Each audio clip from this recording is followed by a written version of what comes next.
First, live, local. This is Fox 12 Now.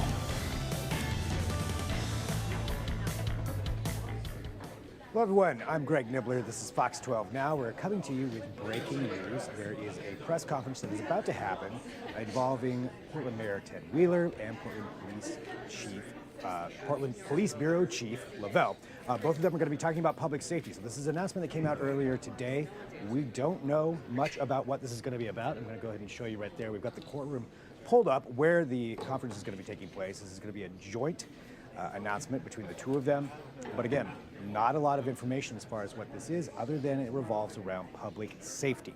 So we know that much. We know it's going to be the police chief. We know it's going to be Mayor Wheeler. And other than that, we're awaiting what it's going to be as well. So we'll be following along with this. I've got this pulled up. I'm going to go ahead and leave it to the courtroom. It was scheduled to start at about 12:30. And we're reaching that moment right now, so we anticipate this could be happening at any moment. We're just testing some microphones there. But as this happens, we'll be watching it with you. We're bringing you this live. And after it happens, we'll recap what we learned from this, whatever that may be. So we're all following along with this together. So let's go ahead and pull up the courtroom right now.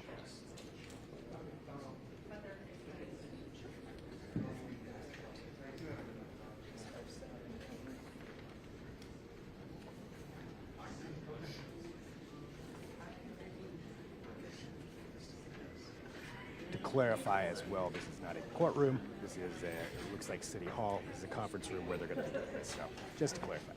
Just an outline. Are you media too? No. Oh, okay. Well, if you want one, you can have one.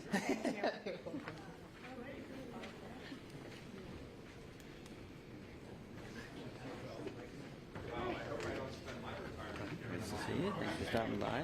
Yeah, nice to be here.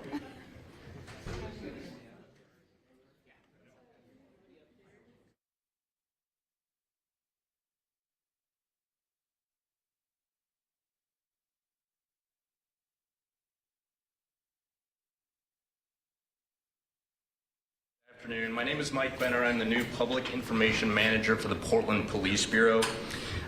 First of all, I want to thank the mayor and his staff for hosting this afternoon's event.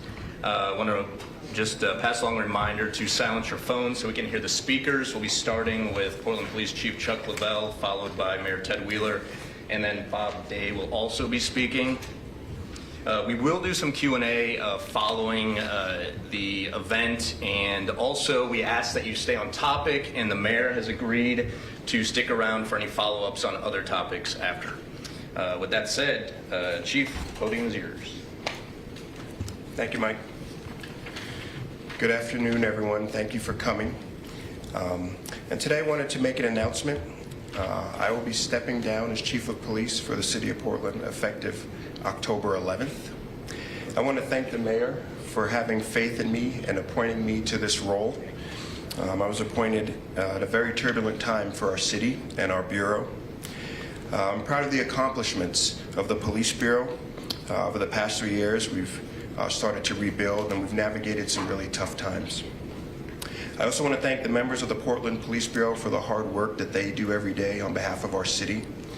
And I want to thank the community members that have supported me throughout the last 3 years and throughout my career, for that matter. I will remain at the Police Bureau, and I will remain doing community engagement work, which my heart's always been in, and it's the work I'll continue to do and have always done throughout my career. Personally, for me, it's just a time for transition, and I think it's the right change for the Police Bureau and the city. And I'll open it for the mayor. Thank you, Chief. I want to start by saying thank you to Chief Lovell. Chuck has my absolute respect and gratitude for a variety of reasons, not the least of which is he stepped forward to lead the Portland Police Bureau during one of the most difficult times in our city's history. He inherited a global pandemic, unprecedented social unrest, the major charter reform to complete an overhaul of the city's form of government, amongst other issues. And he's led the Bureau through all of this with a steady and reliable hand. Chuck and his family have more than earned a respite from one of the toughest jobs in the city. He's been the longest serving chief during my tenure as mayor, I believe 3.5 years. We've spoken many times over the last few months about what the next chapter might look like when Chuck was ready. I'm pleased to have him step into his new role leading the Bureau's community engagement efforts. Chuck's knowledge, compassion, and innate talent for developing relationships will serve the community and the Bureau very well. He has nothing but my support, my admiration, and my gratitude for his service. As I noted last week, we stand on the precipice of a complete overhaul of our city's government, and I take very seriously my responsibility to deliver a functional city to the new mayor and the new city council. With a little over a year left before that handoff takes place, I've decided the best path forward is to appoint an interim chief to take the reins and preserve the incoming mayor's right to recruit and appoint a long-term police chief in 2025. To be done correctly, experience shows us that a full recruitment would take the better part of a year, and it should be aligned with the new mayor's priorities and the communities and with the community's involvement. Fortunately, I can confidently say that I've selected an interim chief who's an experienced leader who knows the Bureau inside and out, having worked in a wide variety of roles at the Portland Police Bureau over a number of years. Someone who understands the importance of our work with the Department of Justice, as well as the need to collaborate with our community to guide an effective police bureau. And somebody who is well versed regarding not only our city's history, but also its current reality amidst gun violence, homelessness, and behavioral health issues. Bob Day is uniquely qualified to step into this role on day one. Like Chuck, Bob is stepping forward at a very critical and difficult time in history. I've known Bob for many years, and I have no doubt that he can see the Bureau through this pivotal stage in our history. Bob, I want to thank you for your service and for your commitment not only to the Portland Police Bureau, but to the city as well. And with that, I'd like to now welcome Bob to say a few words. Thanks for being here. Thanks, Chuck. Good afternoon. Thank you, Mayor. Thank you for your service. Thank you for your confidence in me. Thank you for your sacrifice. When my wife Lauren and I were talking about why I would want to come out of retirement and take on this challenge, working closely with the mayor and his commitment to the next 16 months or so of transition was one of those pivotal reasons. I believe in his desire to see the city be successful, and I think there's true opportunity to see that happen. Another thing that excites me is this decision by Chuck to step aside allows for Chuck and I to continue to work together. We've been friends going back many years as he came on the organization after I'd been on for a long time. Chuck was instrumental in a real pivotal change in my understanding around community engagement, particularly around race and African American police relations. In fact, this morning I was reminded in the early 2000s, Chuck gave me this book, Courageous Conversations About Race. At the time, he was an SRO at Jefferson High School. I was a command officer, but I would come to him and ask for some insight and some understanding and some of the history and the challenges. And he sought out this book that was being used as part of the curriculum in the school at the time, got an extra copy, brought it to me. I still have the note on the front, addressing me by my proper title, encouraging me to take a look at it. Sincerely, Chuck. That's the friendship and the relationship that we have going back almost 20 years. I value him, respect him, and the opportunity for us to step into this space together is really exciting to me. So thank you, Chuck, for your service and sacrifice this time as well. In the early 90s, I was part of the Mounted Patrol Unit. It was a great job, a crazy endeavor to put a horse in downtown Portland, but a great job. And at the time, there was a sergeant who'd been in the unit for many years by the name of Dave Poole. And you might remember that the Mounted Patrol Unit used to be located at Northwest 9th and Lovejoy on the north end of town, which of course looks incredibly different today.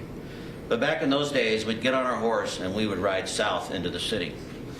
Now, I was a young patrol officer, and my mind was simply around enforcement, and the challenge of trying to catch people doing things illegally from horseback really was just too tempting to resist.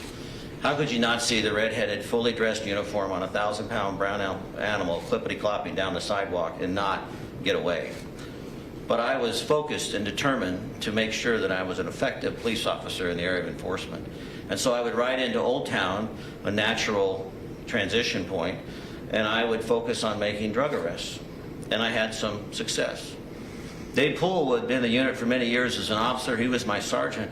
And Dave used to come farther into downtown, and he would go to O'Brien Square, or he would go to Pioneer Square, and he would sit on his horse and for hours talk to the young people. It was a common hangout place back then, and many of the kids who were seeking services downtown would hang out either at Pioneer Square or O'Brien Square.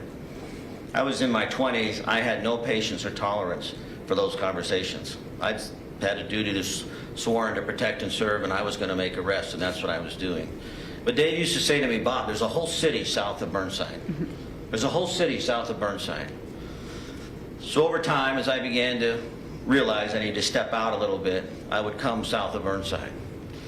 And inevitably, a week or 2 weeks would go by, and I'd be riding down the sidewalk, and somebody stopped me, usually a young adult, maybe in their 20s. They'd say, hey, is Sergeant Poole working? And I think, well, no, he's on his day off, or maybe he's at Pioneer Square. I said, well, you tell him he changed my life. Well, okay, you know, so I'd go a little farther, maybe a month or two go by, and somebody stopped me. They'd say, is Poole around? And I'd say, no, I don't know, maybe he's his day off. Well, you tell him I'm clean and sober. You tell him I'm clean and sober. And he changed my life. And this happened repeatedly throughout my time on the department as I walked around downtown. Now, if you look back on my success in Old Town today, I don't think that I probably achieved the goal, despite my hard work and despite the importance of enforcement, which I believe is a component of what we do in policing. But what I learned in that time period with Sergeant Poole was about humanity, was about context, was about environment, being able to see past just the behavior. And that's something that I've tried to embody throughout my career, and clearly has become a priority for me since I retired 4 years ago, as I've stepped into multiple places. Now, the obvious question that you're probably all asking, and the reason that my phone is blowing up in my pocket right now, is why in the world I would do this. My golf game is finally under 90. I have been traveling. I've developed a successful speaking and presenting business where I'm opportunity to be in working with C-suite executives around the country and other police leaders. But at my heart, I'm passionate for the city. I'm passionate for the police bureau. And I absolutely am hopeful that Portland can once again become a city and a place, a destination for families, business, tourism, community service, grassroots initiatives, the things that we all are so familiar with and remember and long for. I'm hopeful. That might seem like a Pollyannish statement. I want to just clarify what that means to me. And really everything that I've learned about hope, I've learned from my beautiful wife, Lorna, where I wouldn't be standing here today if it wasn't for her. In 2010, our son was diagnosed with Ewing sarcoma, a rare bone cancer. He fought for 6 years. And he passed away on August 27, 2016. But during that time, we made a commitment to be hopeful. Not naive, not Pollyannish. We knew the difficulty that we faced. Sam knew it, we knew it, our daughter Natalie knew it, but we choose to be hopeful. What does that look like? It means being active. Hope is a behavior. You see, we don't hope for things that we know will happen. Nobody in this room hopes tomorrow's Thursday. We hope for things that feel out of our control. And to manage that, we need to be able to take action. Actions demonstrate our behaviors demonstrate our beliefs. And I am hopeful for this city. I see the challenges. I am not naive, particularly in the area of public safety, whether they be internal or external. Jerome Gutman, in his book, The Anatomy of Hope, says, hope is that elevating feeling we experience when we see in the mind's eye a path to a better future. Hope acknowledges the significant obstacles and the deep pitfalls along that path. True hope has no room for delusion. I don't stand before you with any delusion about the challenge that we're going to be facing in this time of transition. but I do stand before you hopeful. So where do we start? To me, it's simple. We start with the mission of the Portland Police Bureau. The Portland Police Bureau mission statement says the mission of the Portland Police Bureau is to reduce crime and the fear of crime, working with all citizens to preserve life, maintain human rights, protect property, and promote individual responsibility and community commitment. Reducing crime and the fear of crime. Doing that in a collaborative, holistic approach with all of us coming together, because the desire to be safe is innate. It's in every one of us. It doesn't matter if you live in a house or if you live on the street. It doesn't matter if you're black or you're white or you're gay or you're straight or you're male or you're female, however it is innate. We intrinsically want to and need to protect. Our brain does that for us. There's a great book called The Body Keeps the Score by Dr. Vanderkolk. Talks about trauma, talks about the role of the brain to protect us. We naturally want to be safe. So this is an issue that's internal to all of us, and it's an issue that actually binds us all together. Certainly there's discussion to be had about what that looks like and how it all works, and I'm not naive to that. But in my hopeful desire for success for the city and for the police bureau is that we can pull from that innate belief that we want to be safe. And this is the wheelhouse of the Portland Police Bureau. Whether it's significant serious crimes such as homicide and gun violence and traffic accidents, or whether it's disorder, vandalism, minor thefts, it runs the gamut. But I'm going to be challenged us to not only deal with the practicality of what we're facing, but also consider the context. None of us do it alone. An often used phrase is police are the community and the community are the police. I intend to leverage all the resources of PPB, along with city bureaus, county, state, regional partners, federal partners, community activists, business associations, neighborhood associations. This city is not short on people being interested in leaning in. And one of the things that's motivating me and exciting me is the fact that there are many people who have been on the sidelines for a long time that are now leaning in and saying, hey, I want to be a part of the solution. We see that Portland is on the precipice, as the mayor mentioned, and we want to be part of the solution. I'm excited to join with them inside and outside the organization. I'm going to finish with two quotes, and as we spend time together over the coming months, you'll find that I like to use quotes. They encourage me, and there are so many great people who have gone before me that I just need to rely upon. One is from the civil rights leader, James Baldwin, one of my favorite authors. He said, not everything we face can be changed, but nothing can be changed until it is faced. Not everything we face can be changed, but nothing can be changed until it is faced. My commitment to you is a willingness to face the things that need to be changed. I don't know if we're going to be able to change them. That's not the promise I can give you at this moment. But I do have a commitment to be willing to face those changes, those things that need to be changed. And the reason I can share that is because in the time, particularly since I left the organization, as I've stepped into the racial justice, social justice conversation around behavioral health, other intersections with law enforcement, I could take the rest of this time sharing stories that have changed my life in relationship with people from all spectrums that many, many times over the years I've thought I would never be in a room with this person. Now I am, and I'm learning. I'm better for it.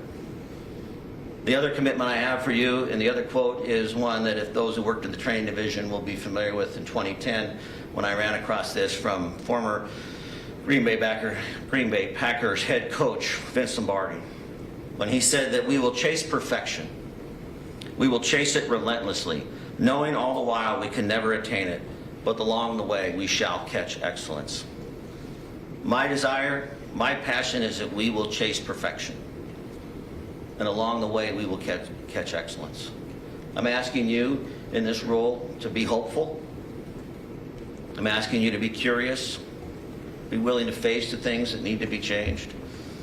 And I'm asking you to join me in being safe. Thank you. Thanks, Bob. All right, we'll open it up to the media. If you guys have any questions, just raise your hand and we'll call on you. I don't think we have a mic like last week, so we'll just do it like this. Courtney, you had something? Hi, yeah. Chief, when you talk about what's next, you didn't say you're retiring, you said you're stepping down. Do you plan to continue this work somewhere else? No, I plan to stay here at the Police Bureau, work in the Chief's office. Bob and I will continue to work closely together, and I'll do work around community engagement for the police bureau, like I've done throughout my whole career. But I'll be in that role going forward after the 11th. All right, we'll go back there. Do you have any specific goals for what that community engagement will look like initially? Well, prior to my taking the chief's role, I was in charge of our community services division, and I think there's a need and has always been a desire to really build that capacity out, and I think it'll be work around that. But I'll work closely with the mayor and Chief Day, and we'll kind of figure out kind of what the best path going forward around community engagement is. All right, Blair. Yeah, why now? I mean, this is a pressing time in the city. There's an impending city council overhaul. What was your deciding factor? Yeah, for me, you know, I took this job essentially overnight in June of 2020. And I always knew that I wasn't going to do it for the 7 years remaining I had in my career. So I think it's always been a question of when is the right time. And I think for me, you know, with the mayor's decision not to seek re-election, it gives you a point in time where it's probably wise to reflect and see kind of where you're at. And for me, I just felt like it was time. And like you said, there are a lot of important things going on in this city right now. And I think when you start feeling that way, then it probably is time. What progress do you feel you were able to make in the last 3 years? You know, the last 3 years have been challenging. I don't have to tell anyone in this room what the last 3 years have been like, particularly the first two. But there's a great many good things that have happened at the police bureau and continue to happen today. You know, to come through 2020, to start rebuilding and restaffing. You know, we're right now rolling out our pilot for body-worn camera, which I think is going to be huge for the bureau and the community. We instituted the ABLE program, which I think is going to be very helpful in just internal accountability for one another. And we brought community voice to a lot of really important roles in the police bureau. Our communications director, who's here today. We have a training dean, Dr. Yazzie, and the FitCog. We brought community voice and partnership into our work around gun violence, and I'm really proud of that, and I think it's important. And I think, you know, the good work continues, and we'll continue to do it together as a team, but I think we don't really get the opportunity to talk much about all the great things that have happened over the last 3 years, and that's just a snippet of them. Do you think a transition will slow down some of the progress moving forward? I don't think so. I'll work very closely with Chief Day. We've worked together extensively throughout my career. We're at Northeast Precinct together. We're on the crisis negotiation team together. We're in the Chief's office together. And I don't think it'll slow it down at all. If anything, I think his knowledge and experience and really his connection to downtown and relationships, all these things will really help enhance that. Alex, let's go to you. Yeah, I have a question for Bob. You mentioned that you have a willingness to face things that need to be changed, putting James Baldwin. I'm curious, what are some clear things you feel you need to change in the way that Portland addresses policing right now? Yeah. So the question is, what are some things that I think needs to be changed in addressing policing right now in the city of Portland? So I think we're on a track already around the staffing issue. There's extensive conversation about the need for more people and more police officers, but I will tell you that there's never been a chief in the United States who's ever said, I got enough cops, I'm good, thanks. So part of it is, for me, is changing the mindset. We need to continue to recruit and continue to develop, and I'm a huge advocate, and I will certainly be happy to receive more support internally for the organization. But I really want to bring a mindset of, you know, how do we manage and maximize the resources that we have in front of us? And once again, doing that in a way that is in conjunction with everyone else. You know, safety is interesting. It's an interesting mindset. My friend Ron Silver, he worked in the U.S. Attorney's Office Civil Rights Division for a number of years. He says, you know, we've used the police for a number of years to suppress problems that we didn't want to fix. And I really agree with that. We oftentimes defer to law enforcement. Whereas safety is far bigger than the police. We know that safety is connected to clean water, to education, to housing, to employment, to well-marked safe streets, et cetera, et cetera. So I absolutely see and understand the importance and the role of policing in the public safety conversation, but I see this as a system. And I want us to be able to see this as a system versus trying to rely upon an individual or a single city bureau to address this. That's great. Brandon? Mr. Day, do you think an interim chief can rebuild trust in police in the community? Well, I'd like to think so.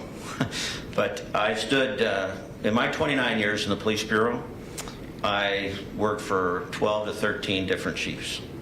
Every single one of them got up and said the same thing. We're going to restore trust in the community. I think if you look at the changeover in chiefs in the last 3 years, most of the new chiefs say the same thing. I believe trust is foundational to the success of our public safety system. It has to be. You know, when those overhead lights come on and you pull over, you should have a trust and a belief that this is going to be legitimate, that this conversation is going to be safe, it's going to be reasonable, that if I deserve a ticket, I get a ticket, if I don't, I don't. But the whole premise of public safety is based upon that thing of trust, that idea of trust. The difficulty is measuring that. How do we measure that? There are ways to measure it, whether it's community engagement, maybe it's lack of internal affairs complaints, whatever it is. So my 100,000 foot level is trust is essential. It's also the bedrock and the umbrella. But I'm careful to say that, you know, I'm going to be able to build that because I'm not 100% sure if any of us know exactly what that looks like. We have some ideas. You have some, I have some, everybody does because we're individuals. So I'm going to pursue that passionately and once again, be hopeful that there might be some new ways to discover that. Yeah, just to follow up, on the other side, how do you get officers to buy into your vision when you have, not to say an expiration date, but you have the time frame? Right, expiration date, that's all right. You know, that's certainly a challenge. Once again, let's face something, the reality. There could be members of the organization that will say, we'll just wait them out. You know, we don't have, you know, we'll just wait them out. There's a timeline here. I would argue, and given my experience of almost 30 years in law enforcement, that there are members that do that for permanently appointed chiefs. So the fortunate thing that I have in my favor is I know this is a sprint. And I'm going to be looking for those that are willing to, as I like to use the term often, lean in and do the work. So we're going to be highlighting and seeking those and elevating those and creating opportunity for those that want to do the work. The problems will present themselves. I won't have to go looking for problems. I know that. I won't have to go looking for challenges. Those will present themselves, and that will take up a good portion of my time. But I'm committed to extending that time to really focus on the things that are going well. And my hope is, and my belief is, because I know so many of the men and women in the organization, that they'll respond to that. None of us step into this job and raise our hand and say, yeah, pick me, I'll do this. I hope it sucks. You know, we all step in. If you ever go to a graduation down at DPSST, it's amazing. You should do it. You should go down and just see the excitement of 40 recruits. It'll be 60 soon with the new legislation change. 60 recruits, all accepting the oath for the first time. I went every single time we had a Portland graduation that I was in town from 2010 till I retired. Because you see these young people stand up there, raise their hand, take an oath. This is what I swear to do. I like to take people with me to remind them and remind myself that's what we're about, and that's what I'm going to be appealing to our officers. Max? I know the mayor said that this will be an interim position until the next mayor can choose. Would you be interested in holding on to this job beyond 2025? No. Short, direct answer, no. Mrs. Day almost said it, but I said it for her. But what I will say is that in 2025, my job, if I do my job well, we will be positioned that this will be a sought-after role. That people will around the country say, man, that'd be a good job to have, to be the chief of police of Portland. We used to be in that context and in that conversation. And so I want to work collaboratively with the new city manager and the new mayor to be the biggest recruiter and the biggest promoter to find the best possible fit, whether it's an internal candidate or an external candidate. But I got too much invested in golf lessons to just leave it for the next 5 years or however long. So thank you. All right, yeah. A question for the mayor, if you don't mind? Not at all. With the transition to a new government, new form of government for us, and the idea that maybe the mayor's office will take charge of all the bureaus, will we see more of these kind of changes when it comes to that? Could you be more specific? I'm not sure I understand. We're seeing a transition with the chief stepping down. Right. As we move to your office taking charge of all the bureaus, are there other plans or are there other thoughts of that kind of thing going on? I am not going to tell you today that we have specific plans around transitioning senior leadership in or out. That's not on the table at this point. This is a very specific circumstance related to the chief. But I will tell you, as we shift from the current commission form of government to the city administrator form of government, there will probably be some bureau directors and others who will decide it's a good time to transition out. But I can tell you, honestly, at this moment, I'm not aware of anybody who plans to transition out. I'd just be surprised if nobody did. Okay, and I apologize if that sounded rude. Was it? No, not at all. Kind of if this was a first step, and we would see. No, this is completely separate from the new form of government decision. The only way that the transition from one form of government to another had an impact here was on my decision to not do a full search for a permanent replacement for Chuck Lovell, but to instead appoint an interim. By the time we get to 2025, we'll know exactly how the new form of government operates. We will be ready to do a turnkey with that form of government to the new mayor, the new city commissioners, and I believe, frankly, it'll be easier to recruit a full-time police chief, and also just given the time commitment when I appointed Chief Outlaw, Danielle Outlaw, to be police chief. That was after an exhaustive national search, and it took the better part of a year to conduct that search, putting out the notification, collecting the applications, engaging with community panels and others around the ultimate decision, vetting the finalist to make sure that there wasn't anything we needed to know about that hadn't been disclosed. Better part of a year. And I think it would be very unfair for me to select a permanent chief for whoever the new mayor is. I think they need to pick their own public safety team. Thank you for the question. It's a good question. Thank you. All right, Alex, what do you A follow-up to what you were just answering. Yeah, I'm sure. curious, you said you think it will be easier to recruit a chief in the new government. Can you elaborate on that a little bit? Yeah, I think for all of our senior level leadership positions in the city, having the new form of government more clearly defined and having certainty for the bureau directors, including the police chief, in terms of how they work in that new form of government is going to be very important. In this day and age, you want to make sure that people are as clear and certain about what the role is that they're getting into. It'll just be easier for us to recruit knowing what that is. And by the way, that goes for all the bureau director positions. It goes for the city administrator position. It goes for the deputy city administrator positions. And quite frankly, it goes for the city council and the mayor as well. Understanding what the job is that they will actually be doing will help us to be more stable in terms of our recruitments. Thank you. All right, let's wrap it up there. If there's no more questions, we gotta get set up for afternoon council. If there's follow-up questions for Chief Lovell, for Bob, Mike, Benner here, you can take those. If you guys have any questions, just follow up to the PIO. And obviously, I can help with gamers. Yeah, I'll stick around, but I wanted Chuck to be able to get back to work and Bob to get back to his golf swing. Yeah.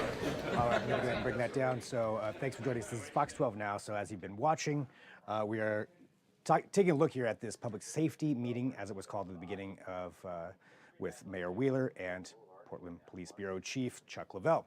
So I'll go through the main things that we know of what happened and then some of the questions that we will have here going forward. So Portland Police Bureau Chief Chuck Lovell is stepping down. And he said his last day will be October 11th. This is after 3 years. He started in June of 2020. He said he is stepping down.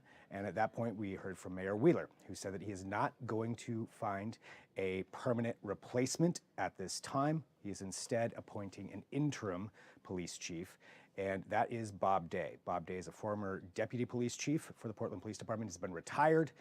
He had a speech there where he talked about some of the things that he's been doing since then. He's been doing speeches, going around doing different things in retirement, but now being brought back for this role. So again, Bob Day, former deputy police chief, taking over as the interim police chief of the Portland Police Department. And with this, Mayor Wheeler also said that since he is not going to be running again for mayor, that was an announcement that he made last week, he will not be appointing a permanent police chief. He is going to leave that to the next city council and mayor, however that works out. So this is where we're at right now. That's what we know. Bob Day said he will be staying on through this time, presumably until 2025, most likely, is what he said. He said he does not want to stay on past then, and that's where we're at. So again, October 11th, Chuck Lovell will be stepping down, Bob Day taking over interim police chief. So that's what we know. This leaves a lot of questions for the city of Portland going forward. Because as you know, next year, we're going to be starting a new form of government. We're going to have a new city council. There's going to be a new entire system in place. There will be a new mayor and presumably a new police chief. A lot of things being decided here in this next 15 months or so, and we'll see how that all goes out. But that's the information that we have right now. Of course, we'll be providing more coverage of this as the day goes forward.